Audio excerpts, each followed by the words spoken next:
Hello, everybody. Welcome to the 19th episode of our Banker Education Series webinar show. This is Eric Cook with WSI, where we work with businesses and organizations, primarily in the financial services sector, on helping them better understand and leverage the power of the internet as a strategic tool. This Banker Education Series show is designed to help my friends in the banking community get connected with really smart folks that are on the cutting edge of what's going on in the world of banking. You can learn more about our show, depending on how you heard about us, over at poweredbywsi.com/BES.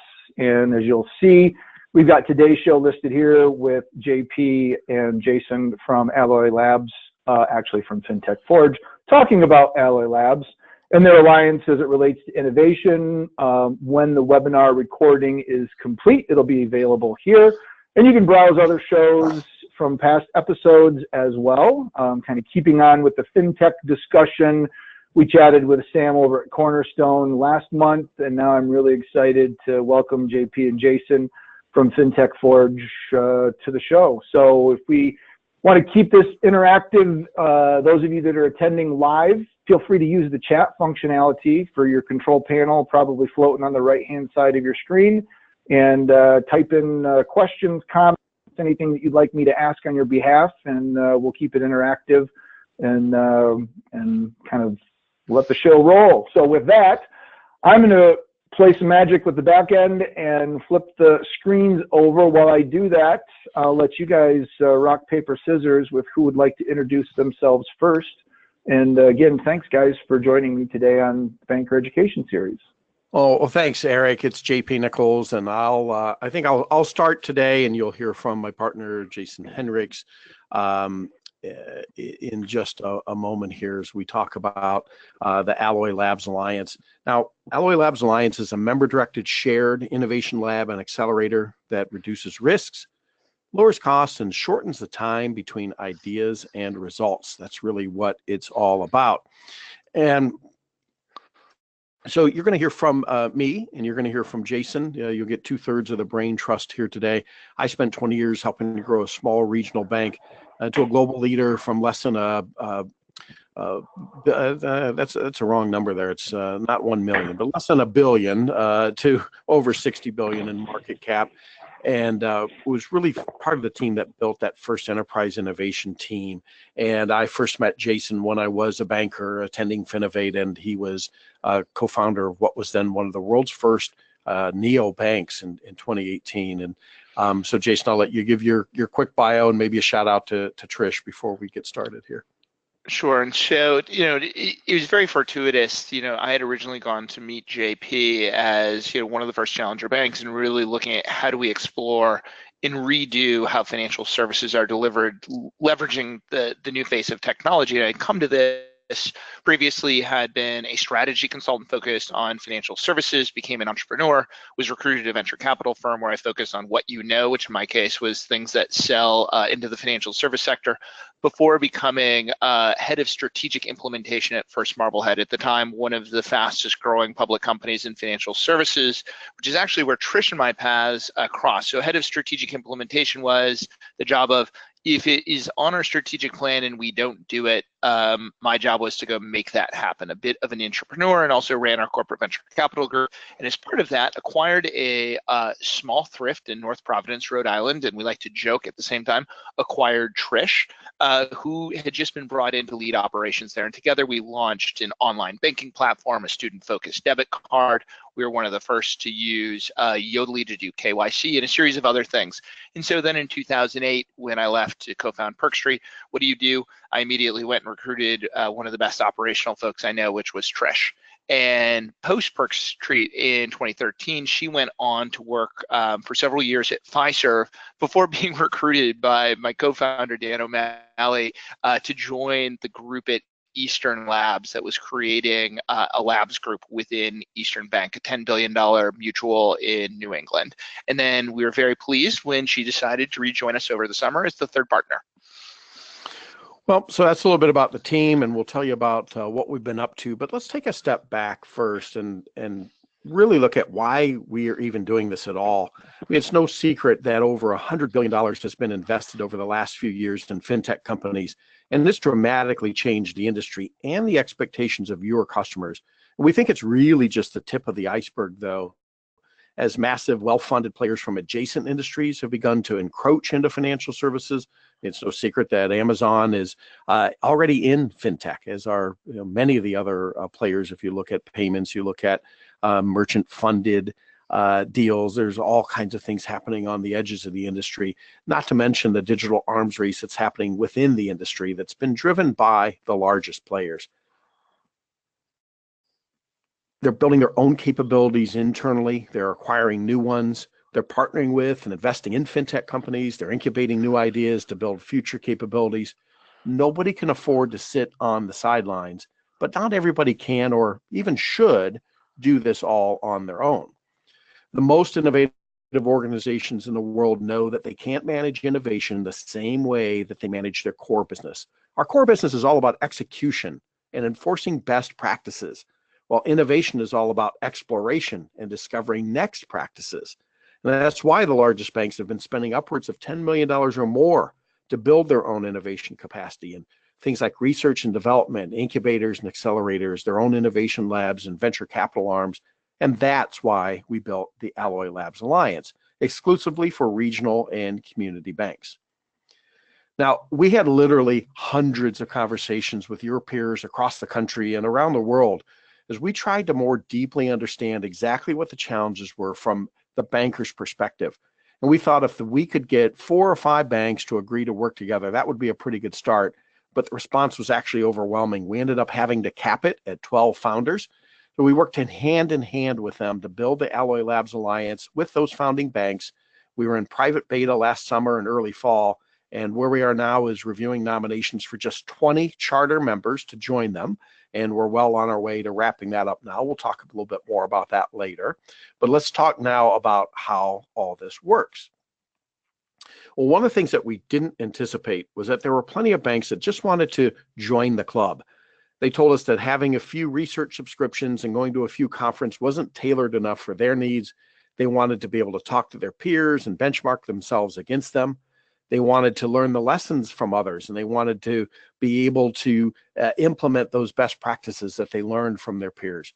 One banker we talked to said that this whole idea was like getting a shared innovation officer, which is really a good way to think about it. It's really not just a chief innovation officer, but a whole innovation team for a fraction of the price. We knew from our work in the industry over the past decade that different banks were starting from different places. We'd been measuring banks' innovation maturity, and we found out most of them were somewhere between what we call engagement and emphasis. And what that means is they know they need to do something to keep up in this rapidly changing world, even if they weren't exactly sure what to do or where to start. So we designed the Alloy Labs Alliance to be able to meet their needs no matter where they are on this curve. So right now, we'll talk a little bit about some of the other benefits, and beyond the basic membership, everything is optional and a la carte, so the members only pay for what they need when they need it. We found, though, that every organization can benefit from putting in place some foundational frameworks, and we highly recommend that everybody go through what we call our Anvil process to be able to build on that foundation, the tools and the training really for execution. I mentioned that we measure the innovation maturity, and we start by measuring that across 7 key dimensions so that our members know what strengths to leverage, what areas to improve. And this probably doesn't come as any great surprise to anybody on this webinar, but most organizations we work with are pretty good at incorporating risk management into their innovation efforts. But where they were looking to improve tended to be in the 3 areas on the right side of the screen. Experimentation, that's adopting a test and learn approach instead of the paralysis by analysis approach that so many seem to have. Speed, which is highly related to that. They wanted to get faster at moving through the process and moving from ideas to results. And finally, they want to make more data-driven decisions instead of relying on what we like to call the HIPPO. That's the highest paid person's opinion. We want to move from our opinions to facts, and the way we're going to do that is through those experiments. So We start by taking that assessment and working with their leadership team to help them create their own custom-tailored declaration of innovation. Now that's the who, what, when, where, and how of their innovation strategy built for their bank and their unique situation in their market. We give them some new strategic lenses that give them the clarity to help them break down that massive list of big projects that they want to do but can't seem to make progress on. And one of our favorite quotes comes from the COO of one of our founding banks, who said after one of these sessions that we made more progress here in 24 hours than we typically make in 3 months. And that was music to our ears, because that's exactly what we were trying to accomplish. Well, then we actually help those internal teams move from strategy to execution with our FIRE process. FIRE stands for fast, iterative, responsive experiments. And our methodologies and tools have now been featured in leading publications and conferences across the country and around the world, and it's being taught at 4 of the 6 leading graduate schools of banking. This is really the fundamental principles that help them get these results. It embeds the best practices of modern agile business methods, but they're custom tailored for banks that work in this highly regulated environment. And the end result is a structure that helps them manage innovation differently than they manage their core business and balances creativity with compliance. And best of all, it gets results fast. So I'll maybe turn it over to Jason now to talk a little bit more about the way that we're bringing banks together to work inside the peer work groups. Great. And so if you think about the first part, the shared chief innovation officer really gives you an exclusive peer group of like-minded people cutting through the noise that percolates through the industry, but people you can talk about these deep issues. And then you've been given, the hands-on tools, and you've started to really get things moving if you weren't already working with this, the Anvil training. But where the rubber meets the road is within the work group. And a work group is established based on a lot of the research that happens at that top level around education and awareness. One of the things we do a lot of is surveys and benchmarking, and out of that we establish what are the hot pain point areas that the banks want to work on together. And out of that we establish a work group. And a work group is 7 to 10 banks that are going to do a deep dive on first, what is the problem, and a deeper understanding. Now, one of the things we're very cognizant of, a CIO of one of the banks we work with said, finding customer insights and really understanding the problem is hard. And we have a tendency to just say, hey, let's just go shop for a solution. Well, we know that that actually is really difficult. How can you find the answer if you haven't firmly established what the question is? So we use the tools from Anvil with a group of banks that by working together actually have a very rich understanding of the problem that they're looking to go solve. And so if we go then to the next slide, let's talk in detail about how that works. So within this, we have an established group, the 7 to 10 banks, begin to do a deep dive where they've refined the problem. Then working together, coordinated primarily by Alloy Labs, we curate a list of who are the potential solution providers that actually fit that well understood specification. And we get these from all over. We keep a very rich database of startups and alternative providers. We get them from the banks themselves, because oftentimes banks have looked at a solution, but they're not sure who else is out there. We work with the leading venture capital firms and the accelerators that are out there to have this really rich view, and we curate that down to just a few that we want to do a real deep dive on. Now, again, we use the wisdom of having a group of banks to look at this to get a rich understanding of who is really going to be the partner that we want to select. And then we do a security, risk, and compliance assessment with our strategic relationship with Crow. Now, this is one of the benefits, because individually, if each bank had to do that themselves, it is both time intensive, labor intensive, and expensive if you're going to use that.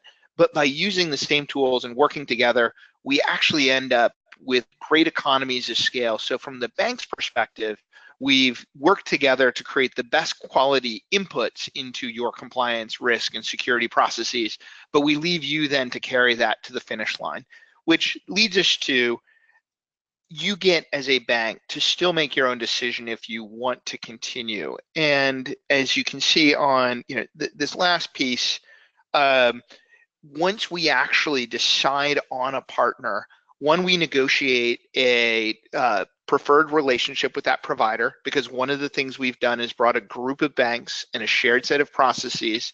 We're working together with the cores so that there's economies of scale on the integration and shared best practices. And after that, we continue to share best practices of how do you make this work, because adopting the technology is only the beginning. How do we actually implement it and accelerate the return on investment by driving learning faster? And so this opens up two other opportunities. So if we've accelerated the speed with which we're getting results and the tangible ROI, the other two opportunities are we turn this result into an innovation blueprint. Now think of this as the toolkit. If you didn't participate in the work group, either because you didn't have time or you were focused on other priorities, perhaps you were in 2 or 3 other work groups, you get this toolkit that actually is everything you need to go implement. It begins with the deep understanding on what were the insights and the hypotheses that were tested, which partners were looked at, who is selected. Here's the risk compliance and security documentation that you need. Here's even the signable contract that includes the discount in order for you to go implement, all the way up to the best practice with the core. As the CFO of one of our founding banks said, it's like buying the first 9 months of a 12-month project. And that opens the next opportunity, which is the opportunity to actually do richer partnerships by making strategic investments into these. We'll get back to that in just a second. Now, within a work group, there are 2 different roles. One is a leader bank. In the lead bank, this is not actually saying, oh, you're cooler or better, or you get the captaincy on your jersey for playing this role. The leader bank is the one that said, we're willing to roll up our sleeves in order to do the most amount of work, including the most painful part. We're going to be the first to integrate it into our core. And then we're going to share that knowledge back with the rest. Now, participant banks get to actually modulate. They participate in the deep dive in terms of the rich understanding, because we need a lot of perspective in that understanding of the problem or opportunity. They get to give their input along the way, but they also get to leverage the fact that the lead bank is putting incrementally more in that they get the benefit of. And this is important because sometimes a bank will say, hey, I'm going to be a lead on this, and I'm going to be a participant in another. And that's how you build out your portfolio in order to accomplish more. One of our founders said, today we do 20 proofs of concept per year with the hope that we get 1 into production. And we're only getting about that 5% hit rate because we're either just not getting all of the work done and it extends into the next year, or the results aren't what we expected. By working with Alloy Labs and joining work groups, we expect that we're going to go from doing 20 POCs to 30 POCs. And because of the impact that working with a group of banks will have, instead of just seeing 50% lift going from 1 to maybe 2 or 3, we think we're going to get 7 to 8 things into production every year.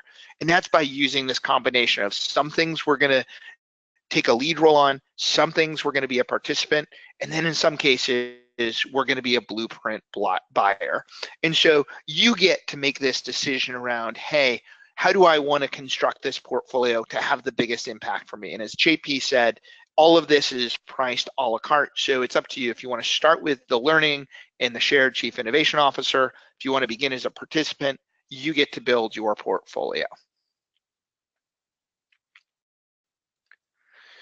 And then this brings us to, so what kind of topics are we focused on? Right now we have 3 work groups that I've taken off. Peer-to-peer payments, which is, how do we actually power both consumer and small business payments? Small business lending and digital onboarding were the 3 target areas that the founding banks and the first charter members decided that we should go focus on. The other areas that we see very strong interest are data access and availability. really around, hey, we have all of this rich information that's locked up in our core. How do we actually leverage that better? Everyone looks at and thinks about how Amazon is able to leverage its data. We have even richer data on our customers that we should be able to use for their good and our own in terms of better targeting them and managing our own internal processes. That also leads to better business processes for compliance. How do we actually break down some of the silos? How do we use automation, analytics, machine learning to make it more efficient and effective in how we manage compliance? And then two things that are very core to our business needs: deposit generation strategies and wealth management solutions. Right now, as we see the boundaries within financial services for customers breaking down, we realize we need to do more than hold their deposits and make loans. We need to be very robust in how we view the needs of our customers. So the last part of what Alloy Labs fills in is this idea of how do we make strategic investments. Now, we've heard time and time again from banks that they're very interested in making investments, but most are very cognizant that they don't have that internal capacity and they would be doing it at subscale. Now, I can tell you from my time as a VC, the one thing I wanted to diligence was the customer pipeline. And if you think of what the work groups are doing, in reality, we are actually the customer pipeline. And that's what makes this not just an investment, but a strategic investment, because we're looking at making investments in the companies we're actually working with, which means we can help manage the risk because we're the customers that are adopting. We're going to be their reference customers, and we'll help drive them forward to develop what their product roadmap looks like. So in the same way that the work groups bring economies of scale by sharing insights, we aggregate the workload. So now we've done a lot of the diligence in the work group to begin with, and the incremental part of looking at what does the capitalization table look like? What are the economics? How big is the market and the competition and the management team? All of that diligence is done much like a work group and shared, and all the bank needs to do is really establish its internal investment committee where you get to say, hey, as a group of banks, we've created this investment opportunity. We've shared our resources in order to finalize the diligence, and you get to decide if you want to participate and at what level. And so think of this, we use the analogy, it's a bit like an angel group, if you're familiar with that term, but in this case, the angels are actually the banks. And what we're using is just a shared team spread out amongst the banks in order to share the load of doing the diligence and managing the ongoing support. Now, as a former VC and corporate VC, one of the things that excites me most about this is the risk return profile. By being both the adopters of the technology through the work group and sharing the strategic upside as an investor, we have the best of both worlds. In many ways, we help shape the destiny of the startup, and that's one of the reasons industry-leading VCs are excited to partner with the consortium of banks to co-invest with us. It opens up tremendous deal flow and economic opportunity that accentuates the value of the work groups. Now, we have been in very active discussions with a number of partners, and we're excited to be partnering with some of the leading providers out there, including the digital banking report that is included as part of your subscription to be an Alliance member. We're working very closely with Cornerstone to do proprietary benchmarking and insights based on this group relative to the broader audience, and working with FinTech Labs, a leading UX provider, on actually doing an analysis of your UX and getting it certified as a best in breed relative to others in the industry. So there's multiple ways that your membership pays back, from the discounts to some of the leading conferences that we work with, to the discounts in the free membership to folks like digital banking reports and the benchmarking, the shared resources that you're only paying a fraction of but getting the full benefit. And most of all, you're seeing a faster return on investment because you're getting things into production faster through the shared learnings. Now, as JP mentioned, we have been taking nominations for charter memberships. They get first access to the peer work groups.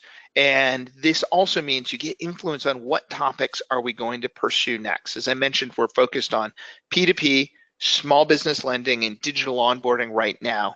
You have the opportunity to join those groups to help influence which ones are next, as well as some of the first to adopt the blueprints as they come out. You also receive a 5% discount on the in-house workshops and executive sessions, and you get priority scheduling. So we just announced that the labs were out of private beta towards the end of the year, and already we're over half full for the charter memberships. Now, the good news is, because we've so lowered the bar in joining the alliance, what we're finding is for leading banks, this is a pretty straightforward value proposition that we're happy to schedule time with you and your management team where we can very quickly answer any of your questions, or maybe some of them will get answered today, where we can help you, decide if this is right for you. Yep. So, Eric, that's just about it, and we kept it kind of short and sweet to give everybody a pretty thorough but quick overview on what Alloy Labs Alliance is all about, and we're happy to take questions from you or any of the participants. Awesome. It sounds like you've talked about this a couple of times before. You've got it down very succinctly. I'm impressed. It's very cool. You know, this is the classic overnight success story that's been years in the making. Right? Yeah, exactly. So as a reminder, if you've got a question, please feel free to use the chat functionality in your control panel and let me know. I do see that there's a couple out there that I'll ask right now. As bankers, the two things that jump to mind anytime we talk to people is how much does it cost, and then vendor management, due diligence, compliance. And so this question kind of covers both of those.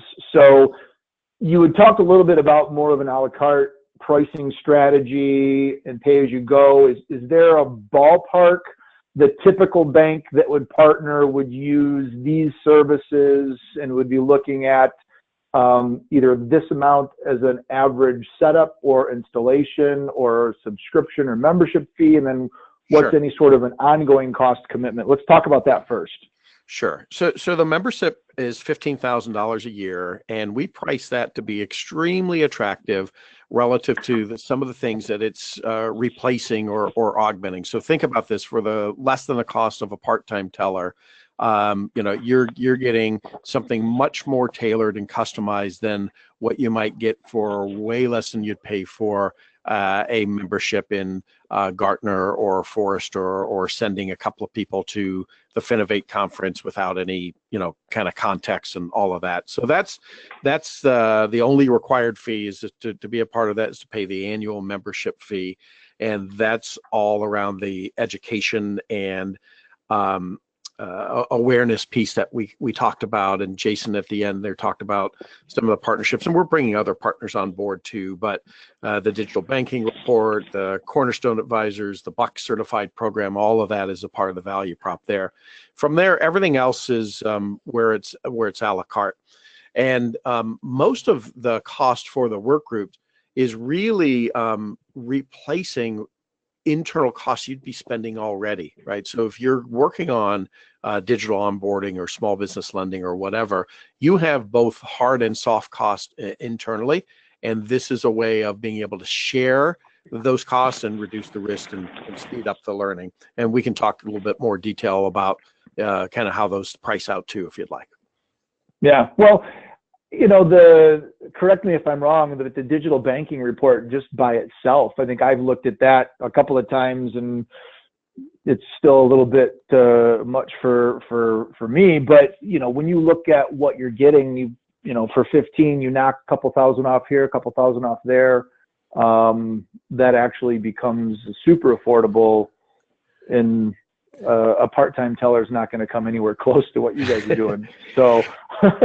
Yeah, we're also, we haven't talked a lot about this, but we're getting discounts for things like Finovate, Money 2020, some of the big conferences, and being able to pass that on. And then Jason, you can talk about this. One of the couple of members you were just with yesterday talked about, hey, if you're going to go to that, why don't we run a meeting in proportion of that? We can kind of have somebody in the room taking the notes, curating all that for us. But even more importantly, we can spend our time then thinking about what's this mean for us, not just seeing the demos, but understanding how this fits into our strategic priorities. Wow, yeah, that sounds great. Jason, any other comments on that? Yeah, well, let me quickly talk to the cost of the work groups, because as JP said, while you can think of the 15K if you're a bank that's over 300 million in assets, or 7,500 if you're under 300 million, really is kind of the only new expense to budget for. Everything else should more than pay for itself. You might say, oh, how much do work groups cost? And the answer is, well, it depends. And the reason it depends is one of the things we found through the beta is the banks had realized, well, wait a second, we can't just put one price, because some things are relatively fast and easy, and some, like things like the data availability and how we work with our cores, that's probably the work group that never ends. And so, part of the reason this is an alliance is we're run like a cooperative, where when we establish a work group, the work groups themselves have a very heavy influence on how we price and say, okay, in order for us to get an ROI on this, what do we think the benefit in the future is? What costs are we taking out of this upfront expense management, cost replacement? Let's make sure it's structured in a way we get an ROI. Now, the general rubric, however, is leader banks pay less, about half of what a participant bank does. And someone who buys the blueprint not only doesn't have the level of influence on the problem and the solution, but they also pay a premium to what a participant bank pays. And let me add just one more thing. We don't take any revenue from any fintech provider at all. This is all by the members, for the members. And so I often think about it as we're kind of your outboard innovation department. Outboard meaning you still steer the ship. You're deciding where your ship is going and what ports you're stopping at, but we just provide some outboard power in a way that you just couldn't do on your own, whether that's on the investing side, the work groups, or just the internal capacity building. And so something we probably aren't as explicit about as we should be. That's the all that pays for the kind of keeping all that going, and there's no outside fees coming from any vendor, so they can't influence. We're completely agnostic about who we work with, and it's all around finding the best solutions for our members' needs. Very cool. Good. So the second part of that, in addition to what's it cost and how do you deal with compliance and vendor management, let's talk about that compliance and vendor management question. What sort of vetting do you guys do when these fintechs are brought in? What information do you provide to the members? And has that process gone well? Because while most of the vendor management requests that we get are pretty similar, there are unique things every once in a while that an institution will ask for. So how does that get handled through this process? Yeah. So one of the parts of having a peer group that was a bit unexpected was the level of excitement that comes actually from the compliance groups within banks to say, I have a group of other compliance people who are feeling the same pressure I am, because our bank is striving to be a leader and to do new things. And we want to keep up, but we're also responsible for remaining compliant and managing risk. They have a peer group they can work with, and Crow works all the way through the process of the both work group, and they even do a lot within the conversations that take place in our Slack channels. And as part of the alliance level membership, we do both monthly and quarterly deep dives on topics of interest. One of those actually at the end of this month is a member-only deep dive that Crow is leading on the innovation R&D tax incentive, that you get access to that kind of information and discussion. So part of this is actually working as a group. While you may have a series of one-off questions, the compliance and risk professionals themselves are finding participating actually has a huge benefit for them as well. Now, even though doing this as a shared group, and we have a standard set of topical areas that Crow goes through and does the assessment, there are always a series of one-off things, that go above and beyond. And so the objective is really, can we get it to 85, 90% is done? Then if needed, small incremental that either the bank wants to do itself, or if it's saying, hey, we don't even have this internal capacity, one of the benefits is Crow also offers a significant discount since they're already up to speed. If you need help actually doing the compliance and risk management as a service, they're available for that. And they've actually been very helpful to a number of our members who've said, hey, we want to take this to the next level and extend our capacity. They're a great partner for that. JP, anything else to add to that? No, I think Jason covered it well. I will just add that one of the things our members have been really excited about is the last part that Jason mentioned. They're anxious to influence their own internal groups to accept the standards. I mean, you think about our industry, right? We all are 95% of the same, offering 95% of the same products and services, followed by 95% of the same policies and procedures, and yet we want to bake everything from scratch inside our own kitchens. And they're very excited about, hey, if we can agree that this is the due diligence report, like Jason said, if we can get even 85, 90% of the way there, knowing that that covers most of it, and then just that little extra that we have to do on top of it, that's a massive productivity gain. And yeah, without any gain to heartache, because they're very comfortable in knowing that the work has been done. But they're going to rely on their peers. Yep.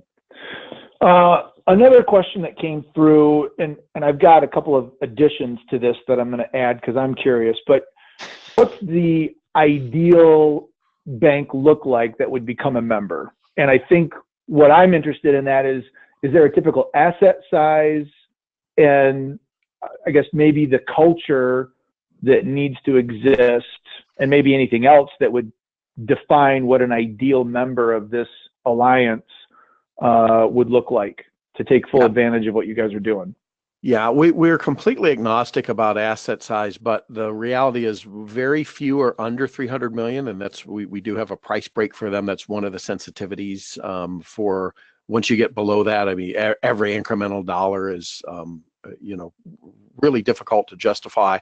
And we don't see too many over 30 billion, although we've done work with some of the largest banks in the world. But way more important than asset size is you kind of hit it, that mentality. I would tell you, of the groups that of banks that we're working with today, they have two things in common. Number one, they all tend to hit above their weight class. And that's highly related to number two, which is they're much more doers rather than just talkers. They are actually already working on things, and they get it, that the ability to work together to reduce the risks and share the costs and share the learnings is a massive improvement of both their efficacy and their efficiency. As we continue to grow, if you think about that adoption curve that we've all seen from Everett Rogers, right? These are the innovators and the early adopters way out on the left of the bell curve. As we continue to grow and add members, we're already starting to see a little bit of those that are a little bit more mainstream. They're a little bit more of the followers who want to learn from the others. And so I would say for our charter members, it's definitely those that are interested in paying attention to the work groups. But we're also happy we're beginning to get members that are wanting to take more of a wait and see, and they just want to participate and be a part of the group, and that's fine too. Yeah, I'm looking. I've flipped through your slides that you sent to me. I flipped back to slide number 6. That's got the logos and locations of some of the founding members, and I recognize a couple of those. Some of them have been guests on the Banker Education Series show, which is kind of cool. But those are some very progressive-minded banks that are thinking outside of the box and doing things that might make other bankers of the traditional sense very uncomfortable. And it doesn't surprise me, but I can see where culture is probably a bigger issue in embracing, being comfortable with facing the change and whatnot than necessarily just asset size. So Yeah, we can give you a little color, right? I saw that you had Chris Nicols on your program recently. He's the Chief Strategy Officer of Center State Bank in Florida. He's been a very active member. Mercantile Bank of Michigan. John Schulte, he's a CIO. John? That's $4 billion bank. That was the first bank in the country to partner with PayPal, right? Not Chase, not Bank of America. Mercantile. So the smallest bank of this group is Citizens Bank of Edmond. Many of you probably know Jill Castilla. She's a very active CEO, and she's been very influential. NBKC, just north of them, they're running their own accelerator and incubator program as a $500 million bank. So it really is a great group of banks. Excellent. Yeah, some good folks there. So we're going to have another 10 names that we're announcing pretty soon here, and then another 10 after that. The first 10 is just about all wrapped up, and then the next 10 to finalize the group of 20 charter members is more than half full already. So there's just a few spots left. If anybody here is interested in joining us, we'd love to talk to you about it. But I would say let's do that sooner rather than later because they're going fast. Right. I feel like I should have some sort of a drum roll audio effect that I could play right now as an audio over or something to add dramatic effect to that. Yes. Another question is, do you have an example of a specific fintech company that has been selected or is part, just to kind of give a tangible example, or is it too early in the process to be able to do that? Less that it's too early, but I can give an example for you in terms of how this works, but we haven't been public on who the partnership discussions are moving with, and that's part of because those first blueprints are just now being written, and we're trying to keep that within the group. But one of the places that we found some of the most traction and the need from banks was really around this idea of how do we actually rethink the way payments works, because there's everything from Zelle, which doesn't always fit well for a community bank, and from pricing and ability to get access. There's the direct to consumer and small business from Venmo and Square. Now it's only Apple to Apple, but you can use Apple Pay to be sending money. You have Facebook getting into payments, all sorts of players where that's traditionally been a core piece of functionality that's provided by the bank. So what is one of the non-major banks to do if you don't have access to that, if part of your core value proposition is being eroded? And what we found is, as the banks dug in, a couple key insights came out of it, which unfortunately you have to join in order to understand, that help the banks rethink their approach in terms of what does payments mean to them. And we're actually in very active discussions right now in the payment space of, hey, this is a unique way to solve it, probably not one that people would have thought of on their own had they not gone through a process of doing a deep dive, because it's not the partner. When you think of, hey, I'm going to adopt technology to do payments, it's not the partner that you immediately would have thought of. Gotcha. Okay. And as you say that, one of the things, and I'll let you, first off, I wasn't trying to scoop the members and ask you to divulge something. So I appreciate your response there. But you are both very active in the podcast and information sharing space. And as a precursor to this, feel free to share where folks can learn more about some of the things that you also talk about on an ongoing basis. But in a lot of those podcasts, there's discussion and inclusion of the European and outside of the United States market on how they're already doing a lot of this stuff. To what extent is the European or non-US based fintech world making an impact in some of these outside of the box? And when you say payments, the ability for my friends and colleagues in the UK to send money to each other, they chuckle at how difficult it is if I wanted to send either one of you $10. And they just laugh at that because they're like, can't you guys figure this out? We've been doing this for years. So how is the European or non-US influence coming into all of this? Yeah, I'll start, and I know Jason has a lot to add around that. Jason and I are both partners and co-hosts of Breaking Banks. That's the #1 global fintech radio show and podcast. It was founded by Brett King in 2013. Yep.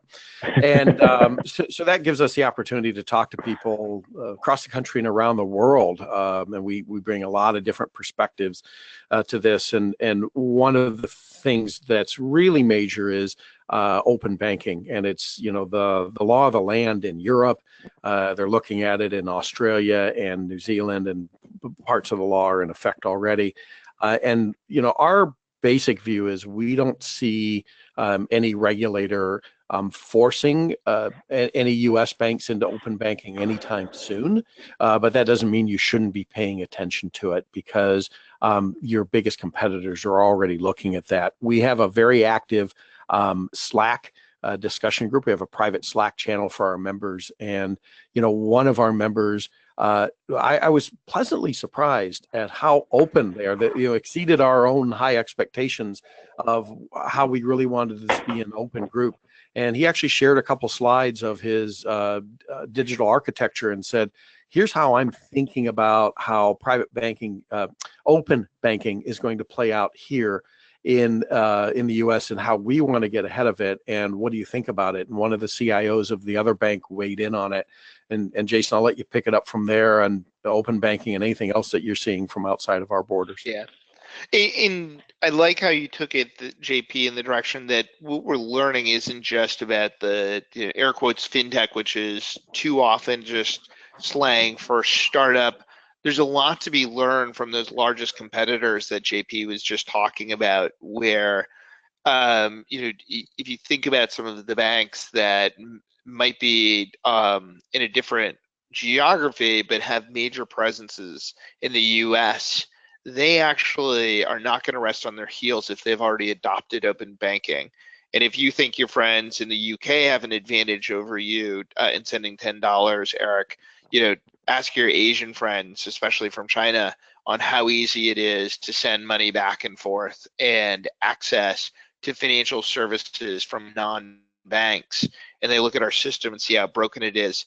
Those are a lot of the areas where we can help both curate the conversations, bringing in the expertise, both by our work there and actually bringing the experts into the conversations themselves.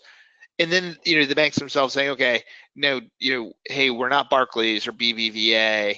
What does that mean for us? How do we make that relevant to a bank of our asset size? And that's where the importance and value of having a peer group that are doers, not just talkers, that are oriented to let's have the discussion, but with the end in mind and an actual outcome, as opposed to just waving our arms and saying PSD2 and GDPR and things like that, and then never doing anything about it. Right. Probably one of the last questions, just looking at the time and being respectful for everyone. You had mentioned the openness and sharing and the CIO kind of, putting his slides out there for everybody else. To what extent is competitive pressure present in this, or maybe will be present down the road? And if I'm a bank in Michigan, but I don't necessarily want John knowing what I'm doing, how do you address that? Or is that something that you just have to be comfortable with? And that goes back to the culture, realizing that, there's lots of fish in the sea, and just because the two of you are in the same state, that doesn't mean that you should worry about that. Competition, I think, is probably the last item to maybe talk about. Oh, it's a great question, and one that comes up all the time. And part of the beauty of that is understanding then the difference between being a alliance member and being a work group member, first of all. So there's a pretty good chance that your competitors are going to at least join the alliance, but that doesn't mean you have to be in a work group with them.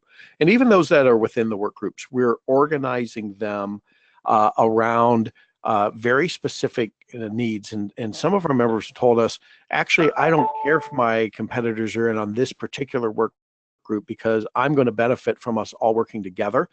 There are certain things that I'm addressing that having a bigger pile of data is actually going to be more helpful. Now there's some other things over here that I'm going to be more sensitive about it, and maybe I even do that internally, but the ability for the work groups to give me capacity so that I can do those more proprietary or strategic things one-off or in more of a private work group. And then finally, just the ability to be able to, as this is growing, you see some of the states filled in here.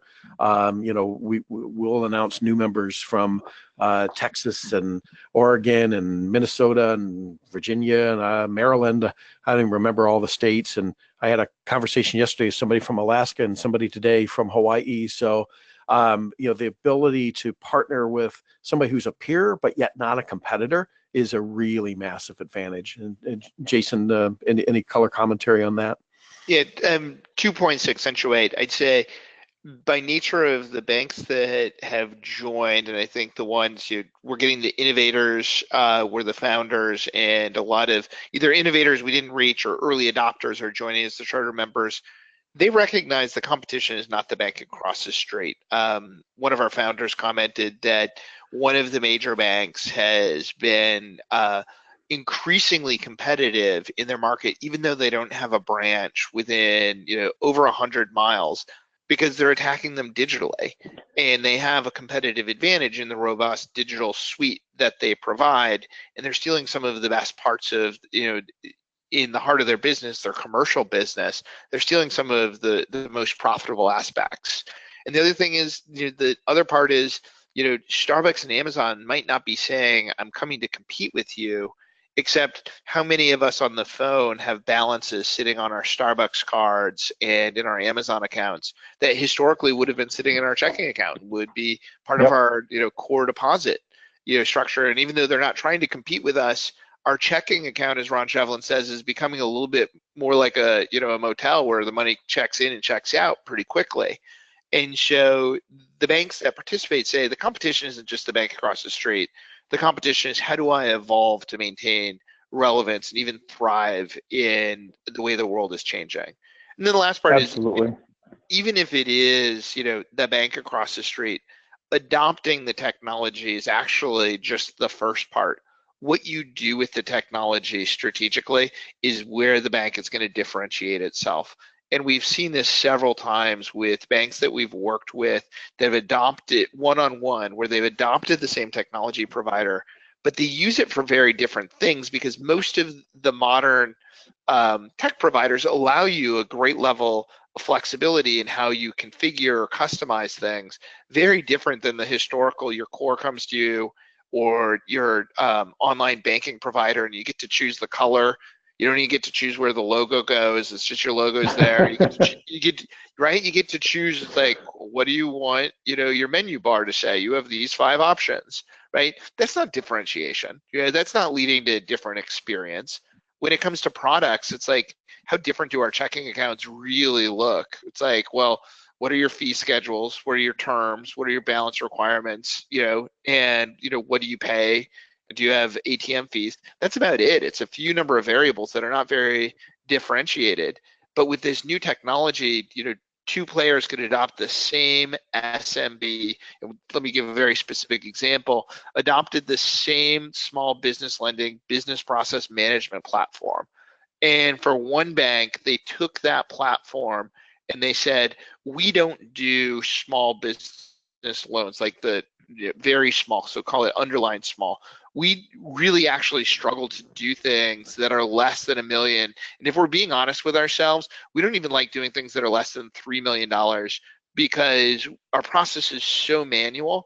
Anything under 3 million, it only takes 1 or 2 losses in the portfolio and it begins to wipe us out. And so why do a $1 million loan if I can do a $3 million loan?